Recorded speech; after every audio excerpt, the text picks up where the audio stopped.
What's up, YouTube? This is Too Raw for TV. All right, so LeBron James fans are absolutely livid that a new Bleacher Report list has come out.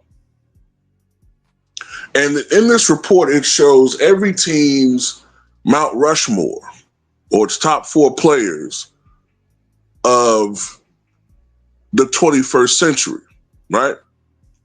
Now, me personally, I think it's very premature to have a top 21st list of a century when only 25 years have transpired. Because, if you go back to the 20th century, right? And if we were to ask who is the greatest boxer of the first 25 years of the 20th century, then some people might put Jim Jeffries up there. And then you have people today asking, who the fuck is Jim Jeffries? But anyway, I digress. They're pissed because the Bleacher Report top four Lakers are Kobe Bryant, Shaquille O'Neal, Pau Gasol, and Derek Fisher. Those are the Mount Rushmore for the Lakers franchise of the first 25 years of this century. So you know who LeBron fans feel like doesn't belong on that list. They feel like Derek Fisher should not be on the list. And they'll point out that, he only averaged about 8 or 9 points a game. He wasn't as integral offensively, obviously. He wasn't as productive as LeBron James. And LeBron should be, in their opinion, on this list, right? To them, I say, fuck you. I'll tell you why. I don't think it was much more than a month ago, fam, that Bleacher Report list came out. What was it? The top 100 players of all time. And Kobe was number 11. And they said, he's lucky he's there. A lot of them say he's lucky he's number 11. We told you he wasn't as great as Kobe fans and others feel like he should be. They were the main ones celebrating. Right? As well as some of them celebrating that Wilt was down as low as he was too. But they said, yeah, this proves Kobe's not a top 10 all-time player. Well, guess what? This proves, without a shadow of a doubt, that LeBron Ramon James' stint with the Lakers has been a complete and total failure. Sure, he can put up numbers. Jerry Stackhouse was putting up, look, if you want to be technical about it,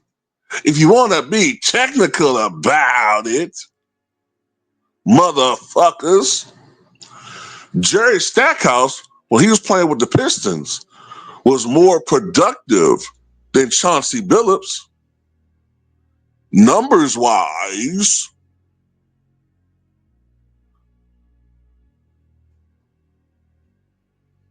But Chauncey won the championship. Chauncey was going to finals. They were winning with Chauncey. Jerry just put up 57 in a losing effort.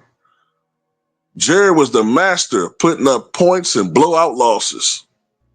Now, that's rather extreme compared to LeBron, but lately, is it really? What has LeBron been doing since the bubble? Padding stats and losing.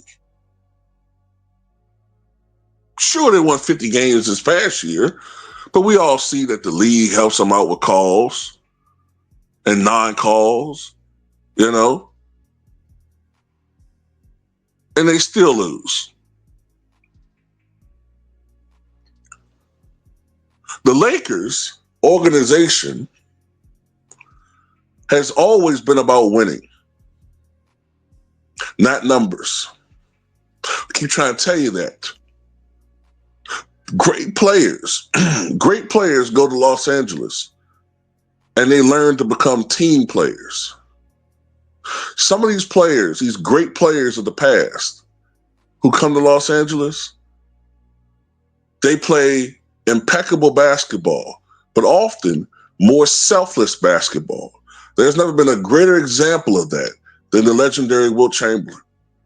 Wilt Chamberlain, because a lot of people always keep saying, and this is the thing that always blows my mind and it frustrates me, because I'll see casuals say, well, Wilt was a playoff failure because he only averaged 22 points per game in the postseason, while 30 points in the regular season. But what I have to explain to them is half of his playoff games came when he was a Laker, when he was the third, fourth, and fifth option offensively. Also, when he was playing with the Lakers, they were making longer runs to the playoffs because it was more rounds. So him dropping 13, 8, 9, 15, maybe 17 games was pulling down his scoring average more than during the regular season because it was an equal amount of games each year. 80, 82, 82, 82, 79, or early on 72, 72, 79, 80, then 80, 82, 82, 82, 82. So the amount of games are pretty equal, whereas when he's playing with the Lakers, he's playing half of his career. He played a lot of his career with the Lakers, with the Warriors and the Sixers, and then the Lakers, right? But half of his playoff performances were with the Lakers, where he was the third, fourth, and fifth option. So it's pulling his scoring numbers down.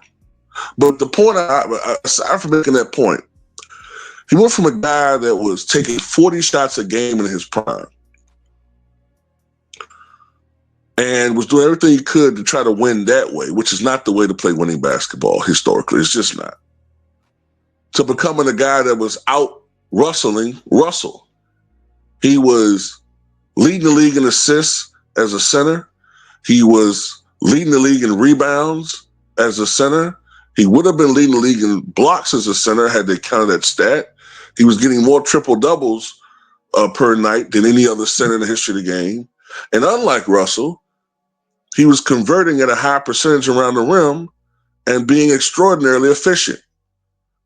Wasn't a great free throw shooter, but then again, neither is Russell. But no one ever negates that from Bill Russell.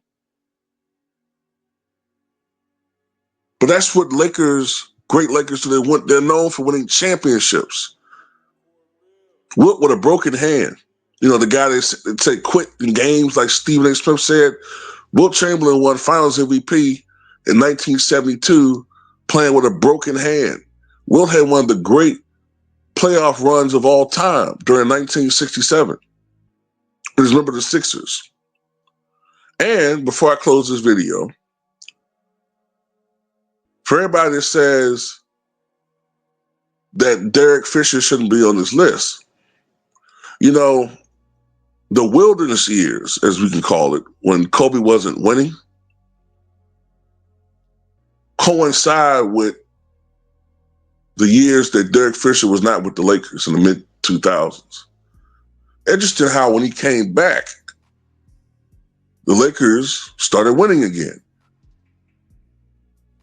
Derek Fisher was also the emotional leader of the Lakers. Even when Kobe was there, Kobe would tell you that himself he was still alive. Kobe was their best player, but Derek Fisher was their inspirational and emotional leader, especially after Shaq left.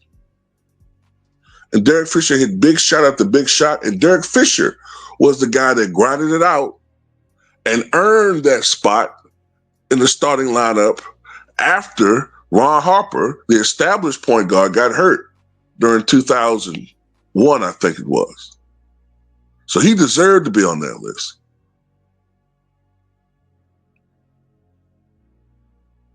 Derek Fisher went through personal tragedy when his daughter was sick with eye cancer. and he was with the Utah Jazz, and he was able to get a leniency trade to the Lakers, back to the Lakers, so that his daughter could get the best care, the best facility possible for her in the Los Angeles area.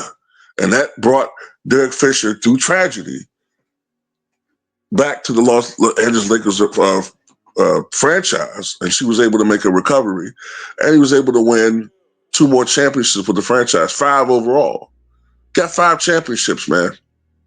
That's what matters, not putting up numbers. Keep trying to tell you that. Championships matter too. 4 and 6 finals records matter. No matter how much you want to make it about numbers, it's about winning.